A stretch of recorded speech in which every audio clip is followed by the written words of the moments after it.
guys, welcome back to the Lovin Dubai show. It is Thursday morning. We spoke about a new visa, a company that absconded with $17 million, and is I going to take... Oh, sorry, I said is I. I'll start again. Hey guys, welcome back to the Lovin Dubai show. It is a bright and beautiful Thursday morning. Today on the show, we talk about a new 10-year visa, a company that absconded with $17 million, and the big question that you're all asking, is AI going to take your jobs? Good morning, welcome to the Lovin Dubai show. Today we're doing the show a little bit differently than before. We're flipping it on its head, and joining us right now is the founder and managing director of Adfolks, Arun Mohan. He is here to share his invaluable insights on cloud native transformations and the future of technology. With over 15 years of experience in this field, he is not just an expert but a visionary, and we want to know, will AI actually take our jobs? His journey is not just about business success but also about embracing humanity in technology. Very excited to have you. Thank you so much for being here on the show. Thank you. Let's go. Let's start. So I fear AI. I just want to point this. I think I've mentioned this over and over again over the show. Maybe there should be a cut of like the amount of times Farah has mentioned I fear AI. That would be funny. But if you can explain what generation AI and what is the future of technology? Amazing. It's a good question actually. So let me split this question into two. AI is different, Gen AI is different. AI is a powerful learning language. Let me put it that way. I mean, from a layman perspective, right? There's a lot of learning that AI does when you interact with your mobile app or web or your the physical world, right? What Gen AI does is take this knowledge and create documents or the content or the videos and which is more personalized to you. So it's AI is there for years, just learning. But when Gen AI came, it produced things for you, right? Before it was like somebody had to produce things. There's a lot of learning in your behavior. Example, a recommendation system in Amazon. You buy TV, you have to buy a TV stand, right? This is a learning actually inside the Amazons of the world, right? But how to produce this, how to produce a content or some action towards it, that's Gen AI does. I mean, it's not just the creating content people misconception is that it is just to create content. It's not. It's so powerful, and we just started the wave. But talk to us about that power, like in simple terms. How will this Gen AI shape our future? Amazing. So I woke up today morning and I'm living in Dubai. I want to take a keto diet for this week. Okay. Sure.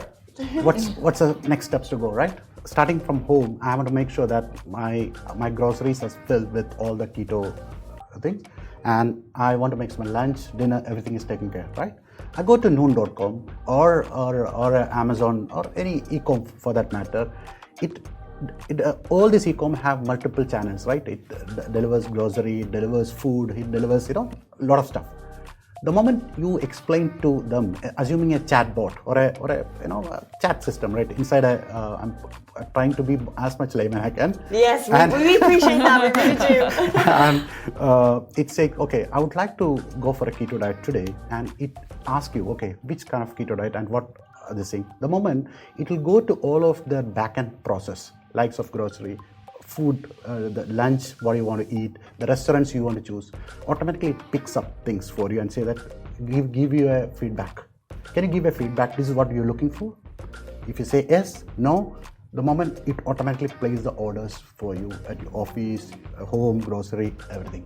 This is an example of how AI will impact. So I'm talking from more of the e-com world so that people can relate, right? Yeah. This is an example of using Gen AI, because it produces things, right? It's not just learning. Learning I mentioned before, right? Learning and producing things, that's two different things. That's the difference. Interesting.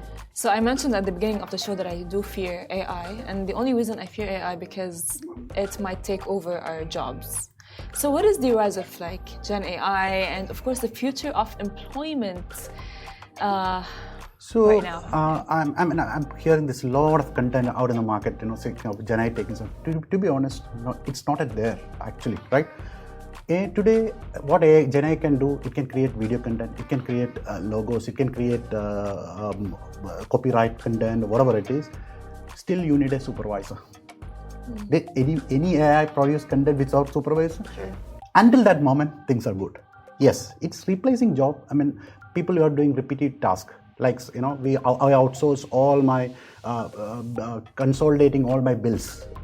I mean, it's not happening here, right? People, there's a lot of outsourcing companies take this job and consulting all the invoices. That kind of work is getting replaced with AI, right? I mean, with Gen AI, because it calculates and consolidate all the bills, right? That's there. But when it comes to creativity or create a very, very, as a marketer, it will be very difficult to say, because today people use Gen AI for prototyping only.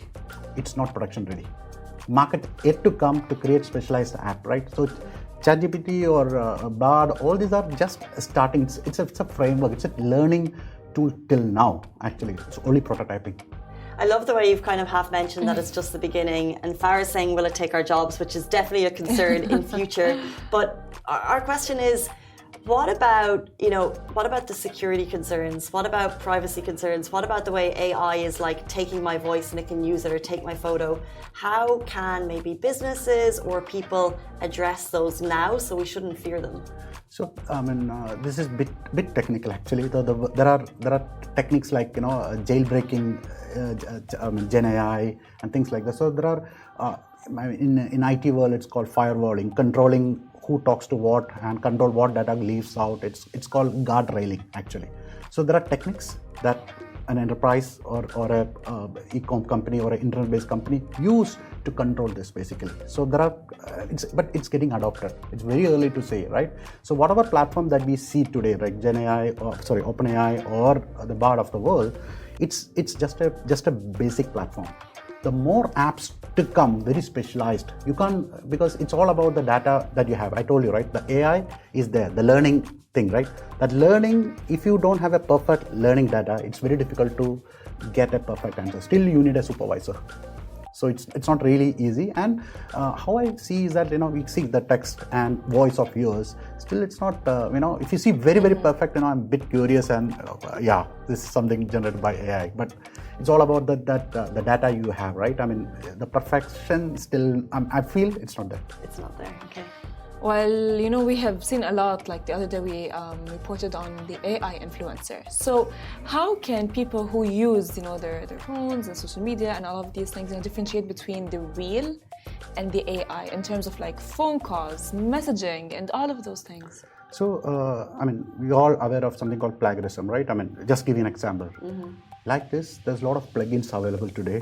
Is it AI generated content or so there are all the apps or all the customer facing apps is coming out with some kind of feature, seeing that this is not human driven or things like that. But that's also at very early stage. So we can control application will come in the market where it controls things. And that's why I'm talking plagiarism. It's easily it's being copy pasted or generated by AI, because AI, the platforms it generates comes with too much of knowledge, and seeing or reading the content or hearing the voice, we get a point that it's not by a person. So there are a lot of tests people do automatically, and you see spelling mistake. Yesterday there's a post, right? I mean, people write ChatGPT 4 is released, and there is a 0 added to this. All the people tweeted with this with the AI generated content have this 0. It's a typo. Everybody follow the same thing. So it means that, and if you put a post like that in front of social media, it degrades us, to be honest, actually. So this is what the moment it's accidental. Yesterday there's a post. I mean, it's a typo from ChatGPT, and that's why I say it's not perfect. I think we can still see, like right now, like with that AI influencer that we spoke about, you can still tell that she's not a real person. Yes, exactly. I want to ask about AI's impact on the environment. Is it true that the actual generators have a negative effect on the environment? It's all about when it comes to environments, it's, I would say, mostly on compute power, right? The power used to generate this is required huge compute system. It's not it's a big game, right? So it's by that's why Apple of the world or Microsoft of the world is really putting mandate to make sure that the amount of energy the power they use to generate this kind of content, there's a lot of restriction around it. So yes, another way. But to be frank, as a layman, people like us, it didn't matter actually. So we should it's more of a big platform play. So we all are users inside this ecosystem. That's it. We don't really feel it because we are outsourcing this to Microsoft, Amazon, Google, Apple of the world to get it done. So we hope that they think about us Yeah, when they for sure, continue for to use sure. the computer generators, right? Well, how is AI transforming at an enterprise level? Very interesting question. So this is what day in day out that we do, right? As Adfolks, and we're part of a big group called Zain Tech, right? So it got this company got. I was a founder and got acquired by Zain Tech.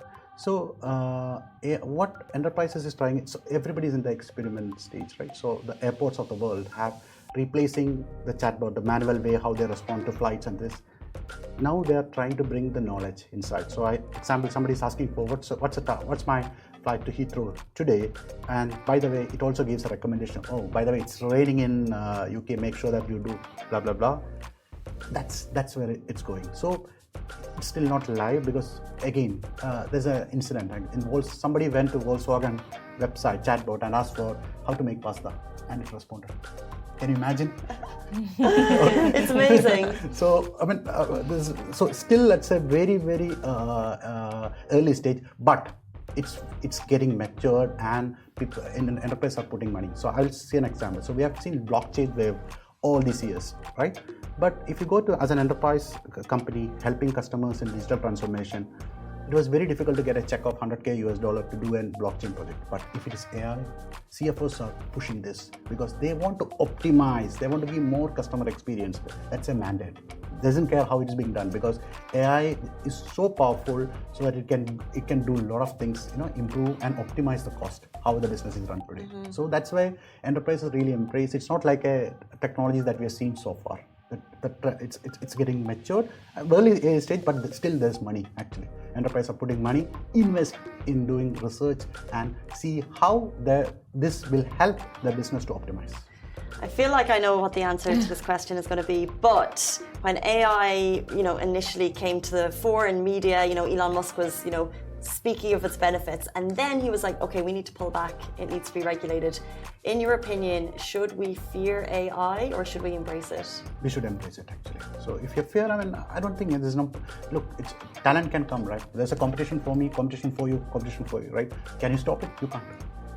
People come, but these are just tools which enable us to do more actually at scale. So in future of a startup will be at 10 million USD annual recurring revenue company would be like, only 10 people, works with 10 people because 10 people can do multiple stuff and a lot of automation can be done at scale. So especially in Middle East, right, it's more of a SMB, small and medium business, right, everywhere that you see. Embrace AI so they can do lot of these operations at scale.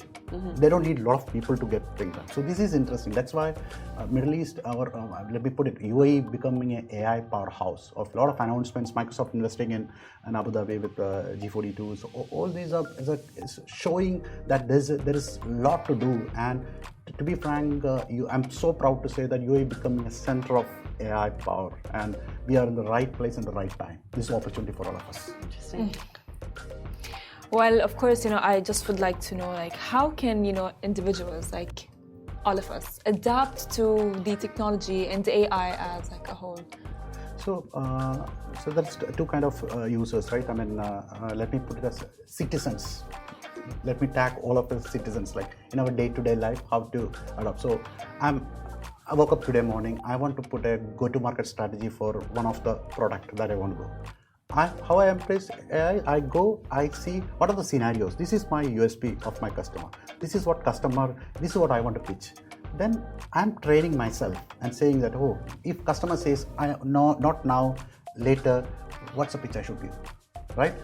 To be honest, I used to train myself before meeting a customer. So I know all the scenarios that I can take the customer into and convince them to get into this thing. Similar to yours, analyzing a content, right? So you can use AI, bring a lot of content, but try to use as a more of a Q&A or rehearse yourself, right? That kind of thing. It so that we become very sharp and we can use it really well. Rather than you put something, you get a content. I think it's not. Still, a supervisor is required to get the best out of it. That's from a citizen angle.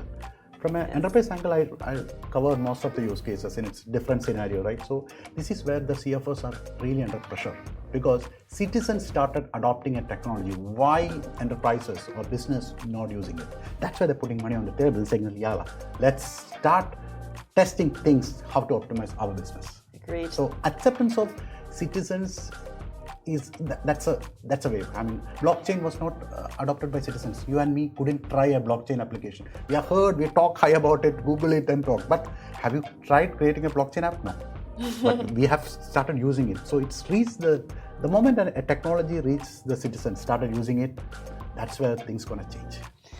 Those are wise words from the founder of Adfolks, Arun Mohan. Thank you so much for joining Thank you so us. much. Thank you. Nice for being here. Optimize AI to make yourself better, but don't copy paste people. We will know. That brings us to the end of our interview segment. Very shortly, we'll be back for our top news stories. Do stay tuned. We'll be with you after this short break. Thank you. Hey guys, welcome back to the Lovin Dubai show. Okay, my mind is blown with AI, but your mind is about to be blown with the big stories of Dubai today. A new 10-year blue residency visa has been announced. As well, a Dubai company disappears with $17 million from investors, which is scary. We're talking about the truth behind the Mars chocolate bars. Are they halal or not? As well, use the Dubai test to determine whether conversations will be useful. And we've already been fortunate enough to be joined by the founder of Adfolks. But let's jump into our top story. So a new 10-year blue visa residency has been announced. What does this mean and can you get it, I think, is the question of the day. So the cabinet, chaired by His Highness Sheikh Mohammed bin Rashid Al Maktoum, Vice President, Prime Minister of the UAE and ruler of Dubai, has approved decisions in the sectors of society, education and economy. This happened yesterday, and among the many announcements came a 10-year residency update, which means, of course, we are all ears. The cabinet approved granting blue residency to specialists in the field of environmental conservation and sustainability. So if you're in the environmental field and tackling one of the biggest challenges of our time, you're welcome in the UAE. So we're going to have more information on that as we get it, but it sounds like they're giving sustainability and environmental heroes a 10-year residency, which is amazing. But not just that, one of the other updates from the cabinet, they also discussed cold calling and regulating it, which means this could be the end of cold calling in the UAE. I think most people who are affected by this are property owners. I was speaking to May yesterday in our office. He owns a property in Dubai, and he says constant cold calling from agents saying, hey, I've got like someone so interested in your home, I could sell it to you tomorrow. Okay. Do you ever get cold calling? Because they're trying to, so some of the numbers sometimes become available. I'm not really sure how, of property owners, and they'll cold call you because agents are just trying to make deals. And their job at the beginning is to cold call, to get in touch with people. So the UAE, the cabinet discussed that yesterday and they want to regulate it.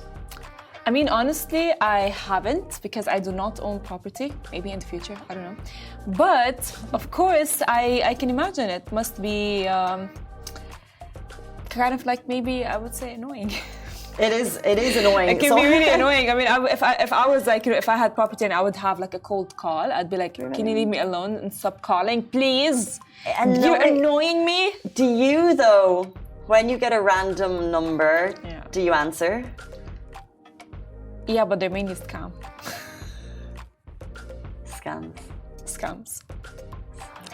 They are. And they go like, hi, we have, I mean, did I show you when we were in the meeting how like I suddenly got this like thing of like, oh my God, I need to go to the police or and I had to go to the police and I had to put my bank details, because the police would definitely want my bank details. For sure. I love in retrospect because I got the police in touch with me like 2 years ago, the police.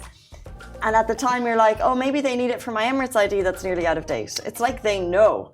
Anyway, cold callers generally are legitimate companies, but we're about to jump into an illegitimate company who have apparently scampered with $17 million US.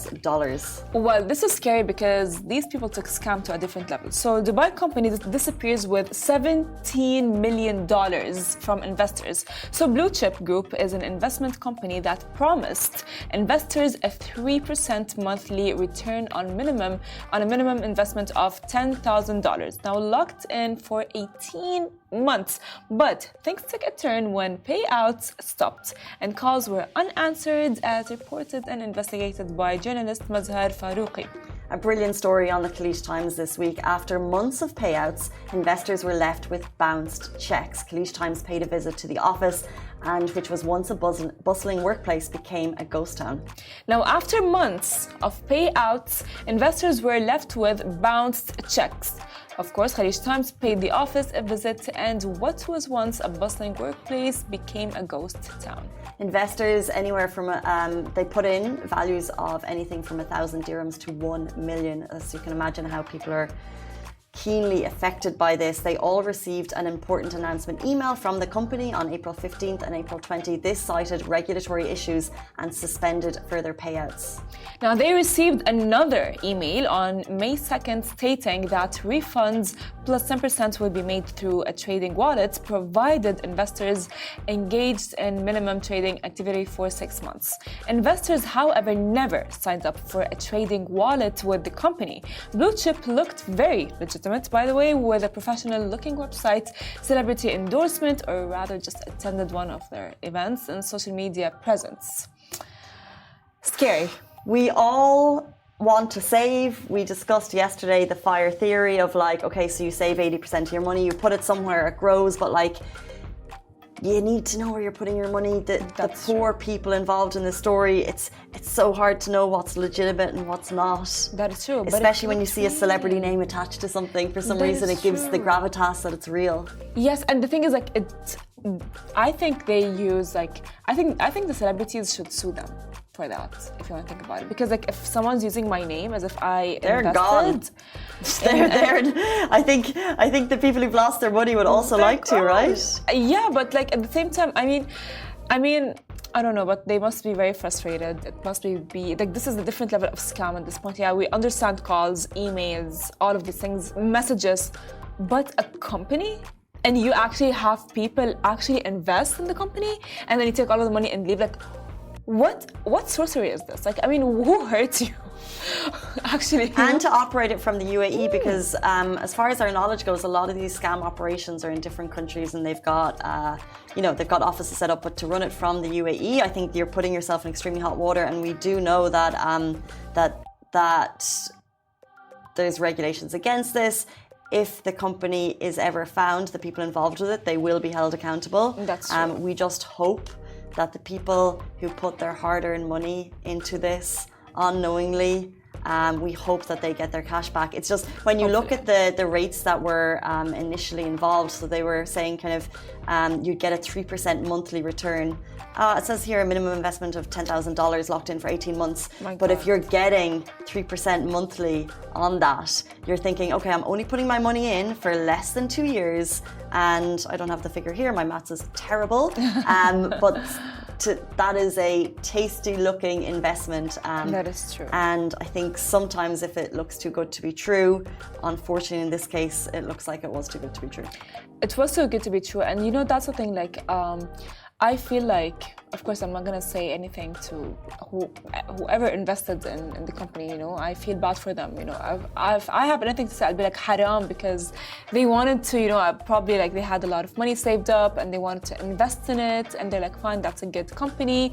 A lot of celebrities invested in this company, so how bad can it be? And that's how bad it can be. It turns out to be like, it does not even exist. Does not even exist. Yeah, really tricky. You can see the full story on Khalij Times, and it's also on our our Instagram feed.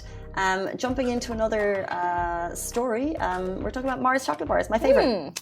Well, I love chocolate. I love chocolate, of course. Mars is not my favorite, but the truth behind Mars chocolate, are they halal or not? So I'll ease it up. Dubai municipality assured that all Mars bars in Dubai are halal, as the Dubai Agriculture and Food Safety Authority relayed the same message and added that whether locally produced or important, all food products in circulation are subject to strict controls through the supply chain.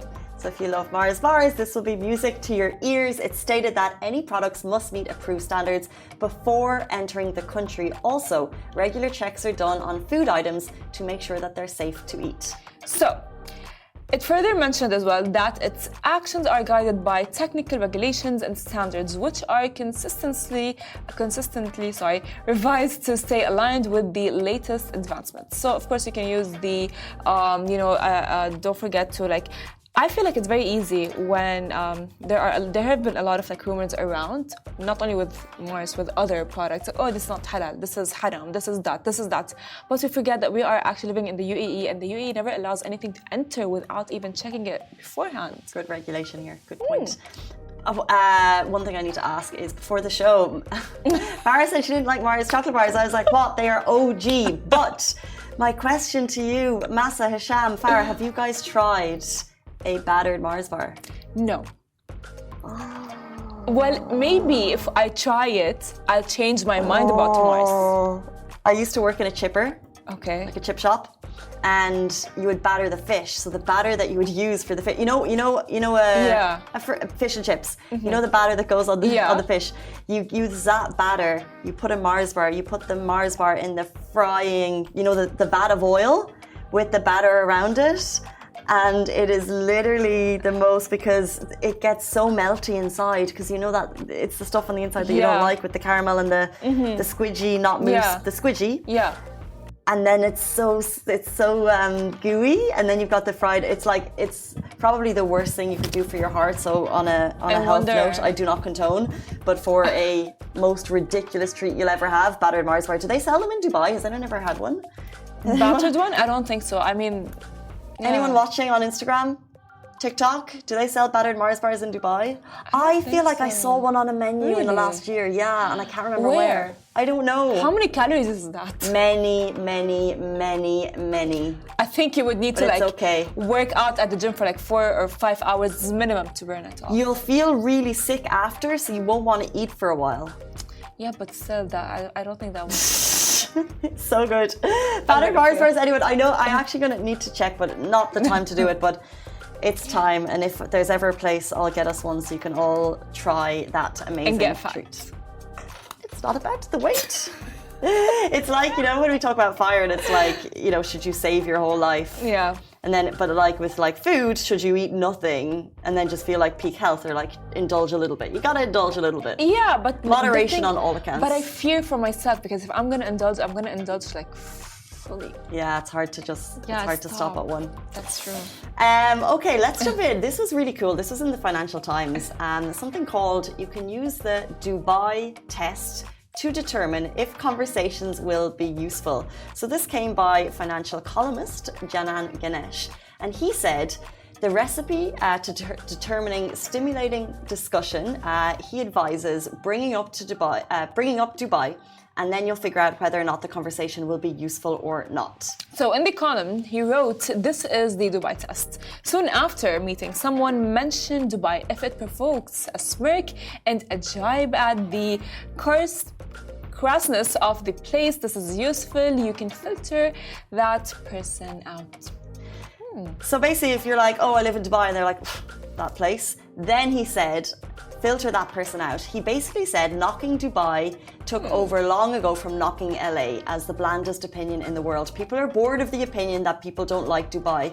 Why? Let's put the case there for this city. He said the transfer of power from the west to the east is visible as it is now. Nowhere has it been before. We've got Asian big spenders. We've got all people from all over the world coming here. You don't need to like the city. You don't need to find it stimulating, but you need to understand that it's an interesting place to be. I kind of honestly agree. Because like I feel like people who go like, oh yeah, you know what? I don't like Dubai, and they start like, I don't know, saying, oh no, Dubai. They do not understand Dubai. You Like, know? Yeah, there's the saying, I've seen it on TikTok, you have to be in it and live in it to understand it. But you know why I think there's a negative view of the city? Why? Because the media. There's every now and then there's a stick on the city like story that goes live in a publication, whether it's in the UK or the US, and people take that as gospel. And I urge you so much, whatever you're watching on TikTok, whatever you're reading on Lovin Dubai or anything else, read it with an understanding that there could be a bias. There's media bias, whatever you hear, like the gossip that you hear in your life, like just because someone is telling it to you, don't take it as face value. Like stories that get painted of this city in general, like if you're here and you're really part and you see how much the city is transforming, it's mind-blowing. It's literally mind-blowing what we're seeing this city do. And if the West chooses to take that negative view, like just, I would urge people in the West to actually make more of an informed opinion rather than just taking one article as face value. I agree with you, but that's the thing, like, you know, they actually do that, but they do have that as well. You know what I mean? Like, it's like, yeah, you know, I can form an opinion about, let's say, Canada. And be like, oh yeah, you know what? It's the coldest place. There's nothing to do. Everything closes at 7 p.m. People sleep early. I can say that, right? Yes, but that's because this is because of the media. But if you would go and talk to someone who's Canadian, they're going to be like, what? No, that's not true. Nicest people in the world, Yes. Nature, beautiful parks, you know, mountains and skiing, amazing. Literally. And the same goes to a lot of other cities and a lot of other countries. So if you are talking about Dubai, experience it first, honey. Yeah, come here, because it's like that whole narrative, like it's just skyscrapers, and it's so not true. Like there's culture, the nature. We're obviously a little bit biased because we work for Lovin Dubai and we tell the stories we tell positive stories. That's it. But how many times have we said that we are grateful, even off the show, not because we're on the show, but we both are grateful. Massively so. Yeah. The opportunity that this city has afforded me versus what I might have had at home is tenfold. And on that positive note, I get back to the comments to see if anyone has mentioned a battered Mars bar, but no one has. So that is going to be my Google topic for the day. 9:32, our show was a little bit late today, so we appreciate everyone who's still watching. If you missed the beginning of the show, you'd like to get insights on AI, we also go live in podcast format. Please hit that subscribe button. We'd really appreciate it. But yeah, that brings us to the end of the show. Thank you, Farah. Thank you. We'll see you tomorrow morning, same time, same place. Bye-bye.